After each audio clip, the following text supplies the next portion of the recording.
Les damos la cordial bienvenida a este espacio de reflexión. 28 de julio.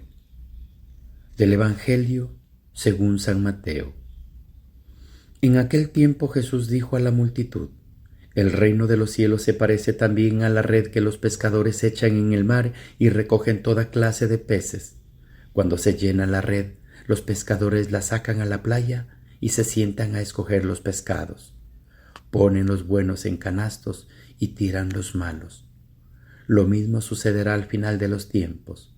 Vendrán los ángeles, separarán a los malos de los buenos y arrojarán al horno encendido. Allí será el llanto y la desesperación. ¿Han entendido todo esto? Ellos le contestaron: sí. Entonces él les dijo: por eso todo escriba instruido en las cosas del reino de los cielos es semejante al padre de familia que va sacando de su tesoro cosas nuevas y cosas antiguas. Y cuando acabó de decir esta parábola, Jesús se marchó de allí. Palabra del Señor. Gloria a ti, Señor Jesús. El Evangelio de hoy, el reino de Dios, es comparado a una red barredera. Es la última de las 7 parábolas del discurso parabólico de Jesús, cuya conclusión entra también en la lectura evangélica. El punto central de la parábola no es tanto la red que arrasa toda clase de peces buenos y malos, grandes y pequeños, cuando la selección de los mismos, tal selección es la última fase del reino de Dios, su juicio. Mientras el tiempo de la apacienta de Dios, la parábola de la red tiene mucho en común con la red de la cizaña en medio del trigo. En el reino de Dios, como en el mundo y en la iglesia, es inevitable la simultánea presencia de buenos y malos. Todos los que reciben el bautismo quedan incorporados a la iglesia, siquiera nominalmente, y a todos se les ofrece el reino de Dios mediante el Evangelio y el seguimiento de Cristo, pero varía la respuesta personal. Por eso al final del tiempo habrá una selección, con suerte desigual para justos y malvados, como en la parábola de la cizaña. Los malos serán pasto del horno encendido. Allí será el llanto y el rechinar de dientes, es decir, la frustración definitiva de quien ha malogrado para siempre su vida. Si por su parte la parábola de la red enseña la tolerancia, paciencia, hasta el juicio de Dios, por otra, orienta al hombre hacia una decisión presente, acertada, urgiendo la oportuna conversión. Al final de esta serie de las 7 parábolas del reino, estamos en condiciones de tener una visión del conjunto de todas, en concreto en estos 4 puntos. Primero, implantación del reino de Dios, y no se hará sin resistencia y dificultades. Sembrador. 2. Pero acabará por triunfar el grano de mostaza y la levadura. 3. Es necesario tener paciencia y no querer precipitar el juicio de Dios con la cizaña y la red. 4. Vale la pena renunciar a todo para conseguir el reino. Es el tesoro y la perla.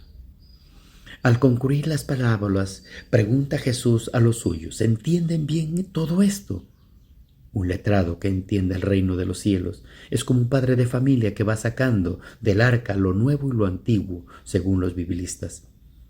Esta sentencia es una reafirmación en imagen del principio sobre las relaciones entre la ley mosaica y el Evangelio que expuso Jesús en el discurso del monte. Lo viejo es la ley, lo nuevo es el Evangelio. Esta es la clave de la lectura del Antiguo Testamento, lo que da sentido y valor a lo antiguo. Un modelo de esto es el letrado cristiano que entiende el reino. Puede ser el mismo evangelista con el nombre de Mateo, quizá un escriba convertido al cristianismo. Jesús comienza su actividad profética proclamando la llegada del reino y la conversión al mismo. Se ha cumplido el plazo, está cerca el reino de Dios, conviértanse y crean en el Evangelio. Oír el anuncio del reino y la conversión al mismo tiempo es motivo de gozo, porque es proclamar la salvación. Pero a pesar de hablar continuamente del reino, Jesús no nos dejó un trato sistemático sobre el mismo, ni siquiera una breve definición, tan solo un mosaico de imágenes, parábolas y dichos que constituyen apuntes sobre el reino. Uno estaría tentado a meter en la memoria de su computadora todos estos datos para procesarlo luegamente y tener un análisis exhaustivo. Vano empeño. El reino no es objeto de manipulación electrónica.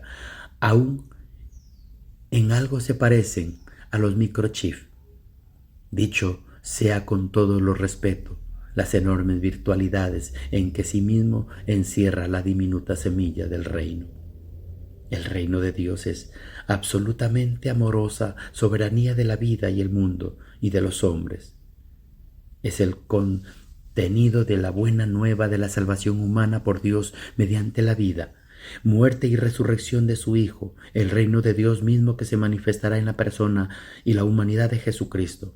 Por eso, el reino es el determinante de las actitudes evangélicas del discípulo que sigue a Cristo y que se resume en amar a Dios y al hermano, viviendo el espíritu de las bienaventuranzas. El reino es el sustrato de toda la espiritualidad cristiana, la base de nuestra alegre esperanza, el fundamento del compromiso temporal inherente a la fe y a la máxima exigencia de la moral cristiana que pide una conversión profunda a todo hombre. Por todo ello, es fe, esperanza y caridad en ejercicio. El reino es un valor que cotiza siempre en alza. Más todavía es el valor supremo por el cual todo sacrificio resulta pequeño. La parábola de la cizaña en medio del trigo y la red para pescar se refieren sobre todo a la presencia ya operante de la salvación de Dios. Pero junto a los hijos del reino se hallan también los hijos del maligno, que realizan la iniquidad. Solo al final de la historia serán destruidos las potencias del mal, y a quienes hay escogidos del reino estarán para siempre con el Señor. Finalmente, las parábolas del tesoro escondido y de la perla preciosa expresan el valor supremo y absoluto del reino de Dios. Quien lo percibe está dispuesto a afrontar cualquier sacrificio y renuncia para entrar en él. De la enseñanza de Jesús nace una riqueza muy iluminadora. El reino de Dios, en su plena y total realización, es ciertamente futuro. Debe venir.